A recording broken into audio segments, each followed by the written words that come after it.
자, 오늘 요한복음 8장에 기록된 배경을 잠시 설명하면 예수님이 유대인의 명절을 맞아서 예루살렘에 오셨어요. 예수님이 예루살렘에 오셨다는 말을 듣고 예루살렘에 거주하고 있는 많은 사람들이 몰려들었는데 예수님은 그 몰려든 사람들에게 말씀을 전했습니다. 예수님 주변으로 몰려든 사람들은 어떤 사람은 예수님을 믿는 사람도 있었지만 어떤 사람들은 예수님을 말씀을 듣고 믿으려고 하는 사람도 있었어요. 하지만 반대로 어떤 사람들은 예수님이 전하는 말을 듣고 시비를 걸고 트집을 잡으려고 마음 먹고 있는 사람들도 있었어요. 하지만 이런 일은 당시 예수님이 말씀을 전했을 때만 있었을까? 그렇지 않아요. 이런 일은 지금도 복음이 전해지는 곳곳에는 굉장히 이런 일들이 많이 일어나고 있고 흔하게 일어나고 있어요. 여러분, 지금 아프가니스탄에서 참 많은 어려운 일들이 겪고 있고 일부의 난민들이 우리나라에도 들어왔어요. 그걸 가지고 이런 말도 저런 말도 하지만 분명히 인도적인 측면에서는 우리가 그들을 받는 게 맞아요. 하지만 우리가 또 다른 이 영적인 부분의 전쟁은 있어야 돼요. 어떤 거냐? 이 신앙적인 부분이겠죠.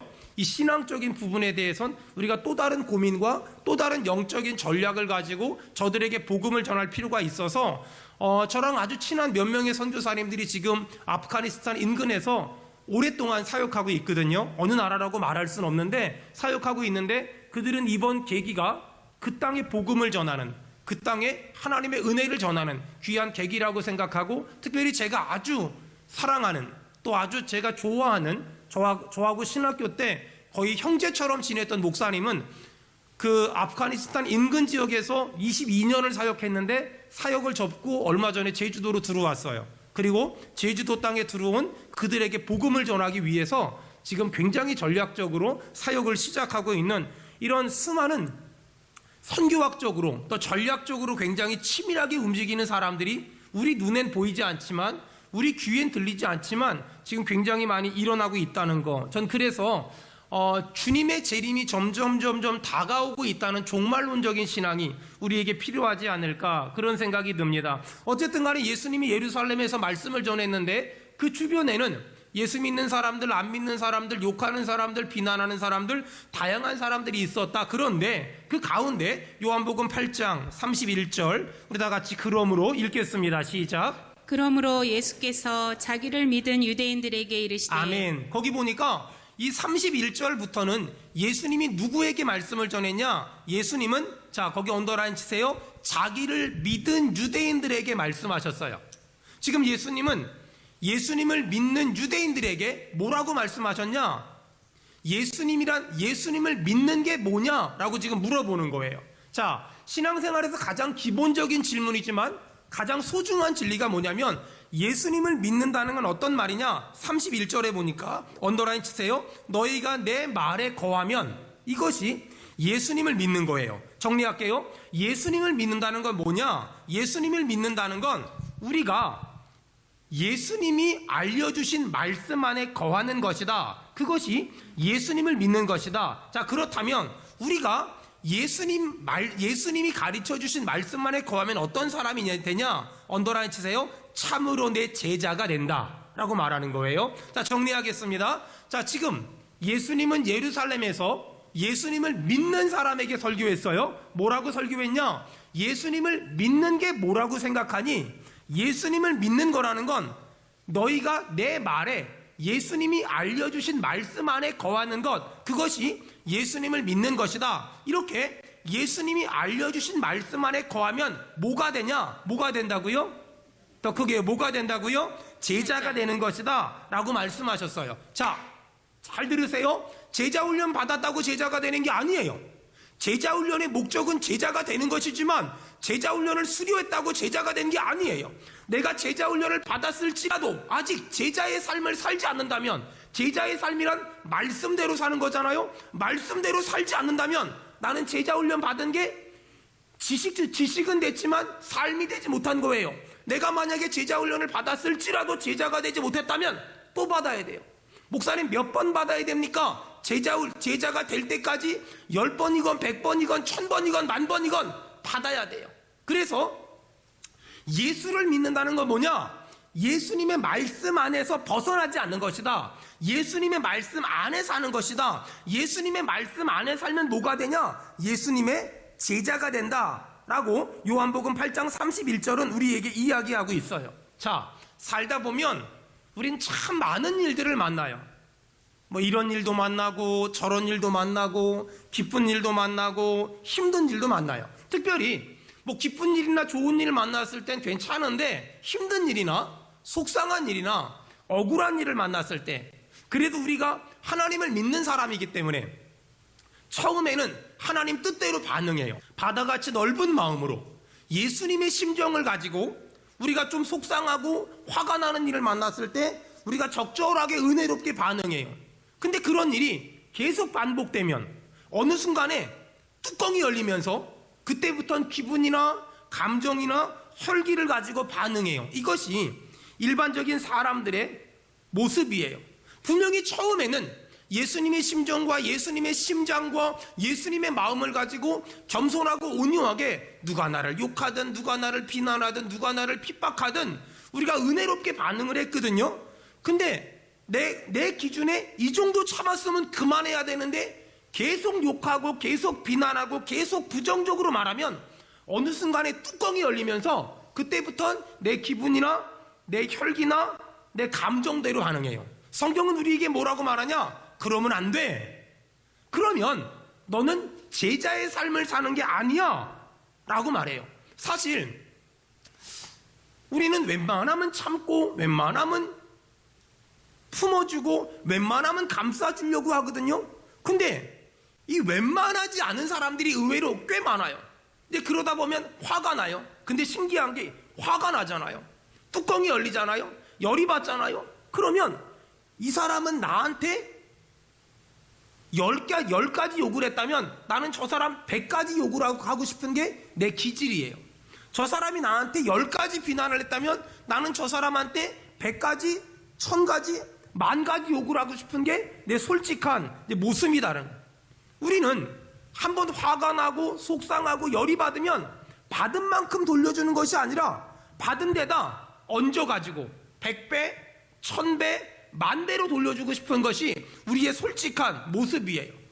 근데 그런 우리에게 주님 뭐라고 말씀하시냐? 요한복음 8장 31절에 그러므로 예수께서 자기를 믿는 유대인들에게 이르시되 너희가 내 말에 거해라.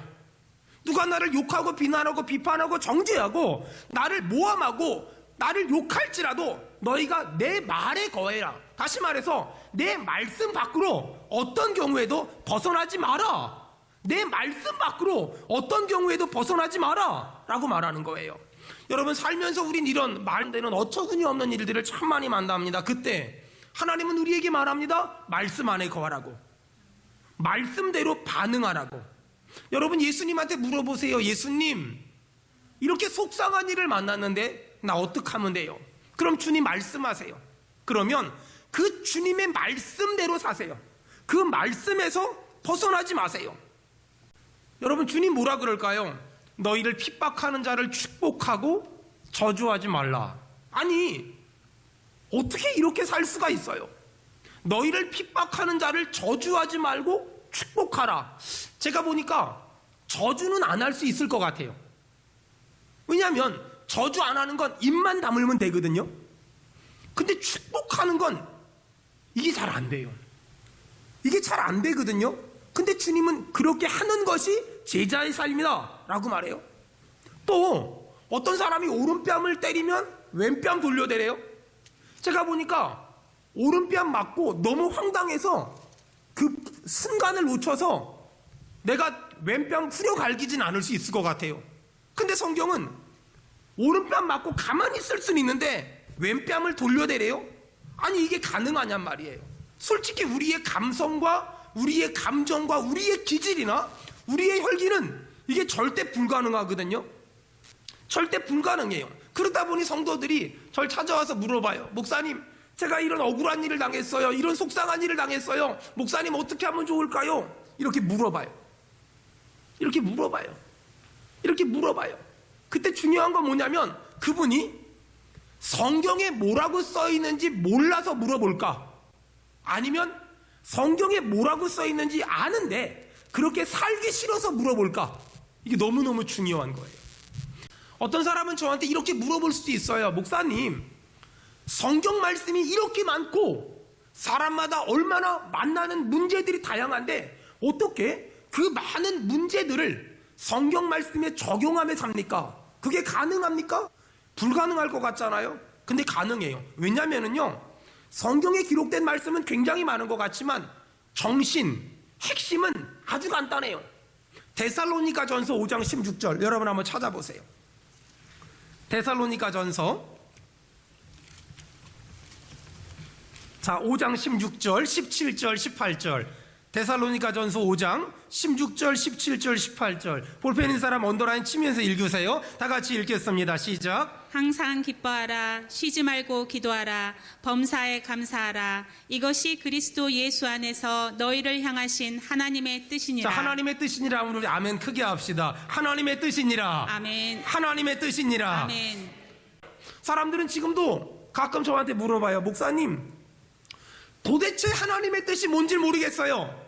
여기 하나님의 뜻이라고 써 있잖아요. 여러분, 제가 믿음으로 선포할 테니까 아멘 합시다. 하나님의 뜻은 첫째로 항상 기뻐하는 겁니다. 아멘. 쉬지 않고 기도하는 겁니다. 아멘. 범사에 감사하는 겁니다. 아멘. 하나님은 내가 만나는 모든 삶에 대한 해답과 정답을 항상 기뻐하라고, 쉬지 말고 기도하라고, 범사에 감사하라고. 근데 목사님, 제 현실은요, 기뻐할 상황이 아니에요. 그래도 기뻐하는 것이 제자의 삶이에요. 목사님, 제 삶은요, 기도가 안 나와요. 그래도 기도하는 것이 하나님의 뜻이에요. 그것이 제자의 삶이에요. 목사님, 지금 제가 감사가 나옵니까? 이런 상황에서 그래도 감사하는 것이 하나님의 뜻이며 그렇게 살아가는 것이 제자의 삶이다 라고 주님은 지금 우리에게 말씀하시는 거예요. 한 번은 몇 년 됐죠? 좀 힘든 일을 만났어요. 막 얼굴이 울그락불그락, 앉지도 일어서지도 못하고 막 손도 부르르 떨리고 얼굴도 창백해지고 뭐 이런 일이, 너무 속상한 일, 너무 화가 난 일이 생겼어요. 주님한테 물어봤어요. 전 날마다 물어보거든요. 예수님 어떻게 할까요? 근데 그날도 여전히 물어봤어요. 예수님 어떻게 할까요? 근데 주님이 갑자기 잠언 19장이 기억나게 하시는 거예요. 여러분 한번 찾아보실래요? 잠언 19장 11절. 자, 잠언 19장 11절. 자, 잠언 19장 11절 다 같이 읽겠습니다. 시작. 노하기를 더디하는 것이 사람의 슬기요 허물을 용서하는 것이 자기의 영광이니. 자, 거기 언더라인 치세요. 노하기를 더디하는 것이 사람의 슬기로움이다. 노하기를 더디하는 것이. 제가 지금 많이 화가 났잖아요. 제가 지금 너무 속상하잖아요. 제가 지금 너무 자존심이 상했잖아요. 근데 하나님 어떻게 할까요? 물어봤더니 이 말씀이 생각나는 거예요. 노하기를 더디하는 것이 사람의 슬기로움이다. 노하기를 더디하래요. 하나님은, 여러분 잘 들어보세요. 하나님은 화를 내래요, 내지 말래요? 내도 괜찮대요. 화내도 괜찮아요. 다만 어떻게 내라고요? 더디하라고요. 화를 내는 건 괜찮아요. 하지만 천천히 내래요. 그래서 이 말씀에 순종해서 어떻게 하면 화를 좀 천천히 낼 수 있을까 고민해 봤어요. 그리고서 화를 천천히 내보려고 동네 한 바퀴 돌고 오고요. 그 다음에 운동도 좀 하고요. 음악도 듣고요. 영화도 한 편 봤어요. 그리고 나서 화내려고. 그리고 나서 한 2시간 지나서 화를 내려고 했더니 신기한 일이 벌어졌어요. 화낼 맛이 안 나. 화도요, 아무 때나 나는 게 아니에요. 이게 맛이 나야 내거든요. 이 느낌이 있어야 돼요. 화내는 이 타이밍이 있고요. 필이 있거든요. 한 2시간 지나고 나니까 화를 낼 마음이 안 나요. 그래서 나를 열받게 하고 화나게 하고 억울하게 하는 그 사람한테 파리바게트 가가지고 케이크 사다 갖다 주면서 맛있게 먹으라고. 여러분 신기하지 않아요? 우리 하나님 너무 지혜롭지 않아요? 우리 보고 만약에 화내지 말라고 하면 하나님 어떻게 화를 안 내요? 지금 내가요? 이렇게 말할 수 있는데, 야, 화를 내지 말라는 건 아니고 좀 천천히 내봐. 좀 천천히 내봐. 옆 사람 얼굴 보고 한마디 합시다. 화내도 괜찮아요. 근데 천천히 내세요. 시작. 화내도 괜찮아요. 근데 천천히 내세요. 여러분 살다 보니 이런 일도 있더라고요. 제가 눈 한 번 찔끔 감으면 꽤 큰 이익을 볼 수가 있어요. 꽤 큰 이익을 볼 수가 있어요. 웬만한 사람들의 연봉 2, 3년치를 제가 받을 수 있는, 얻을 수 있는 그런 일들이 있었어요. 그때도 예수님한테 물어봤어요. 주님 어떻게 할까요? 여러분, 주님은 저보고 눈 찔끔 감으라고 말할까요? 정직하라고 말할까요? 정직. 이거 봐요. 남의 말이라고 얼마나 쉽게 해요. 남의 말이라고 너무 쉽게 하죠. 눈 한 번 딱 감으면 2, 3년치 연봉이 나오는데, 우리 아이들 대학 등록금 나올 텐데, 근데 주님한테 물어봤어요. 어떻게 할까요? 그랬더니 정직하래요. 진실하래요. 여러분, 사람들은요 가끔 저한테 그래요. 목사님, 어떻게 하는 게 하나님의 뜻인지 도대체 모르겠어요. 아니에요. 하나님의 뜻을 모르는 게 아니라 아는데 그렇게 살고 싶지 않아서 그런 사람들이 더 많아요. 제가 말하잖아요. 하나님의 뜻이 뭔지 모르는 사람은 9월 셋째 주부터 있는 큐티학교 성경 통독반 그거 신청하라니까는요. 하지만 하나님의 뜻을 아는데 못 산다면 기도하세요. 주님, 성령 충만을 주시옵소서. 아멘. 주님, 내가 알고 있는 하나님 말씀대로 살 수 있도록 은혜를 주시옵소서. 아멘. 안타까운 건 하나님의 관점으로 봤을 때 하나님의 뜻을 아는데 그렇게 살지 않는 사람들이 너무나 많아요. 하나님은 그들을 향하여 뭐라고 말하는지 아세요? 로마서 7장 한번 찾아보세요. 로마서 7장 25절. 신약성경 248페이지예요. 하나님 말씀대로 사는 것이 뭔지 아는데 그렇게 살지 않는 사람들에게 하나님은 로마서 7장 25절에 말씀을 하세요. 다 같이 한 목소리로 합독하겠습니다. 시작. 우리 주 예수 그리스도로 말미암아 하나님께 감사하리로다. 그런즉 내 자신이 마음으로는 하나님의 법을, 육신으로는 죄의 법을 섬기노라. 자, 거기 보니까 마음으론 언더라인 치세요. 하나님의 법을 섬기며 육신으론 죄의 법을 섬기는구나 라고 지금 말하세요. 마음으론 하나님의 법을 섬겨요. 우린 11조 똑바로 해야 돼. 주일 똑바로 지켜야 돼. 하나님 뜻대로 살아야 돼. 정직해야 돼. 거룩해야 돼. 진실해야 돼. 알아요. 근데 하나님의 뜻을 알지만 하나님의 뜻대로 다 살면 왠지 손해보는 느낌이고 왠지 뺏기는 느낌이고 왠지 뭔가 내가 바보가 되는 느낌이에요. 그러니까 마음으로는 하나님의 법대로 살아야 한다는 걸 알면서 실제로는 육신의 법을 따라서 성질낼 거 다 내고 화낼 거 다 내고 사기칠 거 다 치고 거짓말할 거 다 하고 살아가는 그리스도인들이 이 땅에 너무 많아요. 여러분, 일본은 그리스도인이 1% 혹은 2%밖에 안 돼요. 근데도 한 사람 한 사람이 얼마나 선한 영향력을 가지고 있는지 몰라요. 근데 한국교회는 요 근래 조사는 없지만 꽤 많은 사람들이 그리스도인이에요. 근데 왜 한국교회는 그리스도인들은, 목회자들은 세상의 빛과 소금처럼 살아내지 못하냔 말이에요. 왜 그렇게 살아내지 못해요? 마음으로는 하나님의 법을 섬기면서 실제로는 승질낼 거 다 내고 혈기 부릴 거 다 부리고 욕할 거 다 욕하고 음란할 거 다 음란하고 간음할 거 다 간음하고 살아가니까 결국은 세상의 소금이나 빛처럼 살아가는 것이 아니라 발 피운 소금처럼 등경 아래에 있는 불처럼 살아갈 수밖에 없지 않을까요? 여러분, 저는 오늘 하나님의 뜻이 무엇인지 몰라서 고민하고 있는 사람들은 성경을 읽으세요. 성경을 배우세요.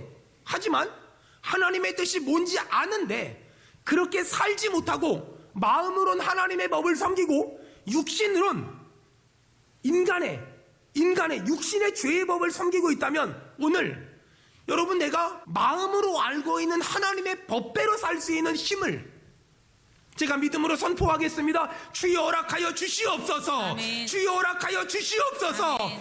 여러분, 그래서 마음으로 알고 있는 하나님의 법대로 우리의 삶 가운데 살아내므로 하나님이 주시는 선물 같은 축복을 받아 누리기를 주의 이름으로 축원합니다. 아멘. 성경은 많이 아는데 성경대로 살지 못하면 그런 신앙을 가리켜 성경은 행함이 없는 믿음이다 라고 얘기해요. 이런 행함이 없는 믿음은 사람들에게 감동을 주지 못할 뿐만 아니라 오히려 사람들을 피곤하게 만듭니다. 여러분, 오늘 요한복음 8장에 보니까 진리를 알지니 진리가 너희를 자유하게 안 되는데, 행함이 없는 믿음, 삶이 없는 믿음, 실천하지 못하는 믿음은 내가 알고 있는 진리로 사람들을 자유하게 하는 것이 아니라 내가 알고 있는 진리로 사람들을 질리게 합니다. 여러분, 그래서 너무 어떤 사람은 그가 알고 있는 진리로 주변 사람들을 숨을 못 쉬게 질식시키는 사람들도 아주 가끔 있는 걸 봐요. 왜 그럴까요? 그가 삶은 없고 말만 하기 때문에. 그런 사람들을 보면 자신은 그렇게 살지도 못하는 주제에 남에겐 이렇게 해라 저렇게 해라고 말하면서 사람을 질리게 하는 사람들이 얼마나 많은지 몰라요. 여러분, 우리가 하나님 말씀대로 사느냐 살지 못하느냐는 결단이나 결심의 문제가 아니에요. 우리가 오늘 이 예배 가운데 은혜를 받으면 하나님 뜻대로 살 수 있어요. 성령을 받으면 하나님 말씀대로 살 수 있어요. 성령의 충만함을 받으면 내 기분이나 감정이나 혈기로 반응하는 것이 아니라 하나님의 은혜로, 하나님의 축복으로 반응하게 될 줄 믿습니다. 아멘. 오늘 예배 가운데 하나님이 주시는 큰 은혜를 받기를 주의 이름으로 축원합니다. 아멘. 이렇게 은혜 받잖아요. 근데 누가 오른뺨 때려요. 그럼 내가 옛날 같으면 반 죽여놨을 텐데 왼뺨을 탁 돌려대잖아요. 그러면 상대방이 당황을 해요. 저 사람 원래 저런 사람 아닌데? 상상을 해요. 한두 번 참겠지? 근데 계속 참아요? 그러면 그 사람이 깜짝 놀래요. 여러분, 이것을 가리켜 뭐라고 말하냐? 제자의 길이다. 이것을 예수님을 닮아가는 삶이다 라고 얘기합니다. 사랑하는 여러분, 무슨 일을 만나든 어떤 일을 만나든 말씀 밖으로 벗어나지 마세요. 신앙생활이라는 게 뭐냐? 요한복음 8장 31절에 아주 정확히 이야기합니다. 신앙생활은 하나님의 말씀 안에 거하는 겁니다. 물고기는 물 밖에 나가면 죽습니다. 사람은 하나님 밖에 나가면 죽습니다. 예수님을 믿는 사람은 말씀 밖으로 벗어나가면 영적으로 죽어버립니다. 어떤 일을 만나든 무슨 일을 만나든 요한복음 8장 31절 말씀처럼 하나님의 말씀 안에 거하여 예수님의 제자의 삶을 살아가기를 주의 이름으로 축원합니다. 아멘. 자, 그러면서 32절에 정말 소중한 말씀을 예수님이 하십니다. 자, 요한복음 8장 32절 다 같이 읽겠습니다. 시작. 진리를 알지니 진리가 너희를 자유롭게 하리라. 진리를 알지니 진리가 너희를 자유하게 하리라. 자, 여기서 말하는 진리가 뭐냐? 진심이라고도 해석할 수 있고, 요한복음 14장에 보니까 예수님이 자기 자신을 소개해요. 뭐라고요? 내가 곧 길이요 진리요 생명이라. 그러니 여기서 말하는 진리를 알지니, 이 진리는 예수라는 말이에요. 보세요. 진리를 알면 진리가 우리를 자유하게 해준대요. 예수를 알면 예수가 우리를 자유하게 해주실 줄로 믿습니다. 자, 그러면 진리가 뭐냐? 진리는 과거에도 똑같았고 지금도 똑같으며 앞으로도 똑같아요. 진리는 절대 변하지도 않고 진리는 절대 바뀌지도 않습니다. 그러므로 하나님을 믿는 모든 사람에겐 진리인 성경 말씀이 삶의 기준이 돼야만 합니다. 목사님 어떻게 해야 돼요? 성경대로 삽시다. 장로님 어떻게 해야 돼요? 성경대로 합시다. 집사님 어떻게 해야 돼요? 성경대로 합시다. 성경이 우리의 삶의 기준이 돼야 돼요. 아주 가끔 어떤 사람들은 아이들에게 물어봐요. 찬미야, 너는 인생의 목표가 뭐야? 수진아, 너는 인생의 꿈이 뭐야? 사람들 종종 이런 거 물어보거든요.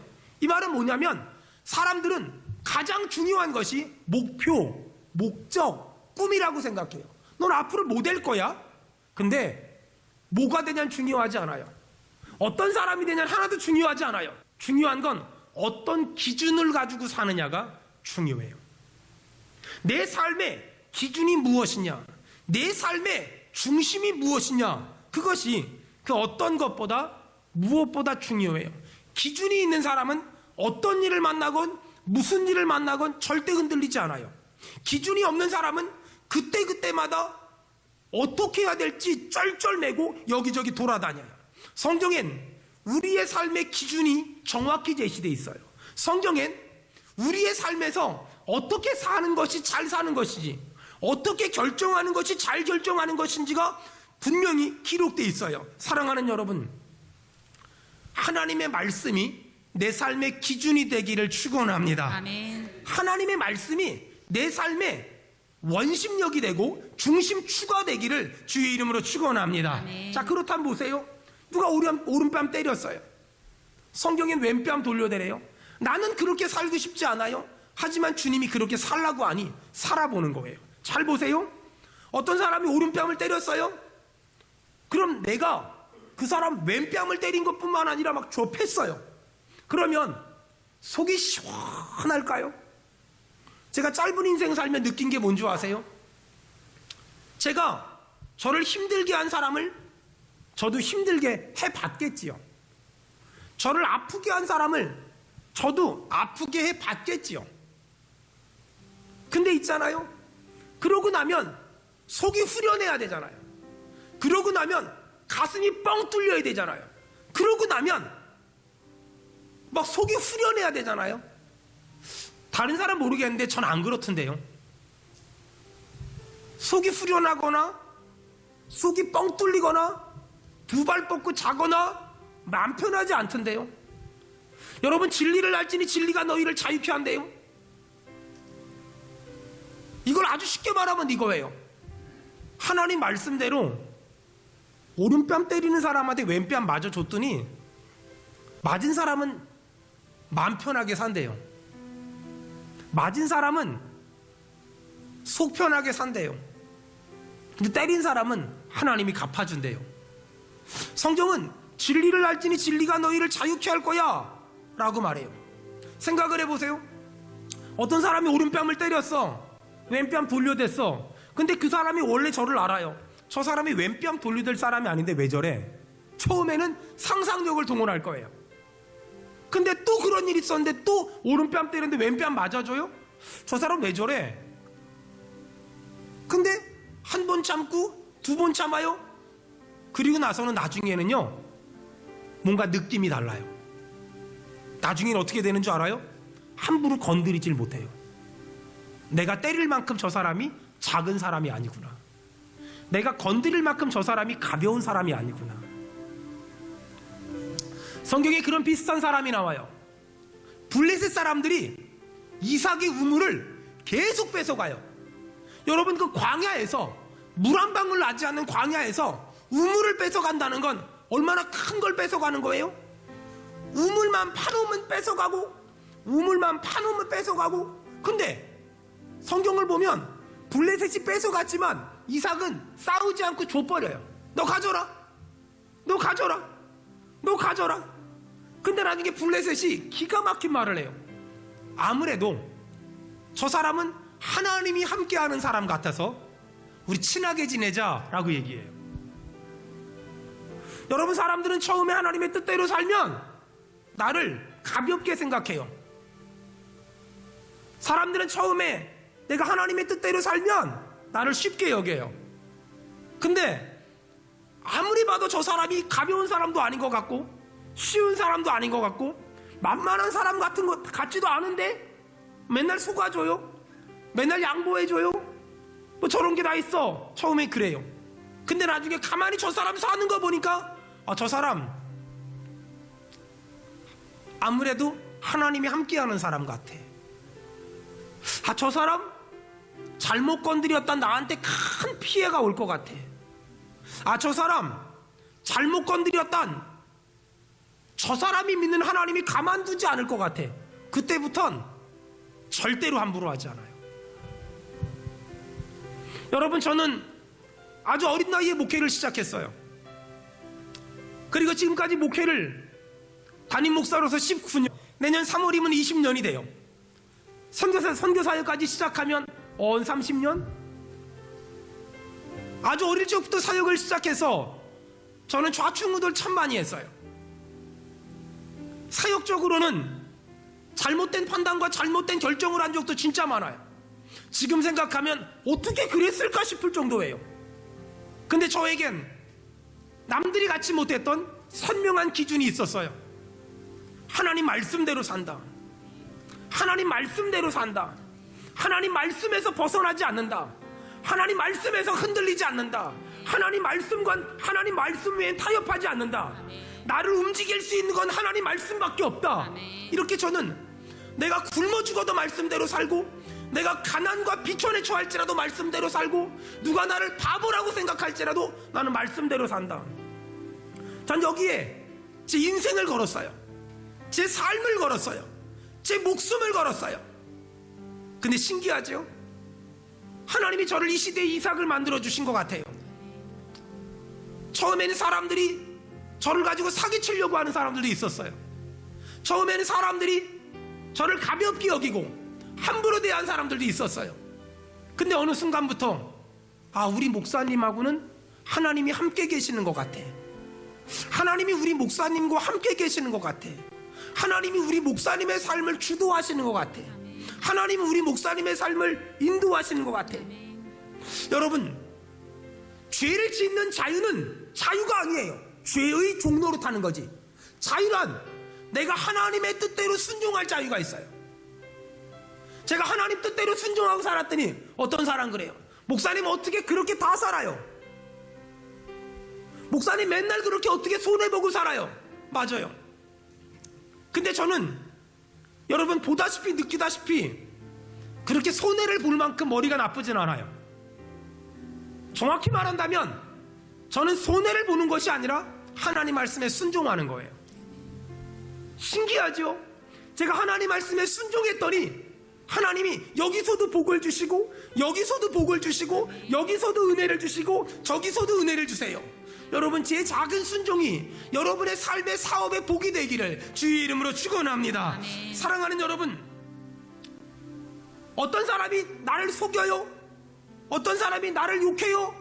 그럼 나도 욕해주면 속이 시원할까? 전 안 그래요. 전 더 힘들어요. 엊그저께 우리 교회 교육자들과 제자 훈련하면서 어떤 정말 나쁜 사람에 대해서 욕을 좀 했어요. 그날 밤에 집에 가 잠을 자려고 하는데 잠이 안 와요. 느껴지는 게 있어서 얼른 무릎 꿇고 회개했어요. 하나님, 나도 잘나지 못한 주제에 내가 누군가를 욕했네요. 하나님, 내가 잘못했어요. 내가 잘못했어요.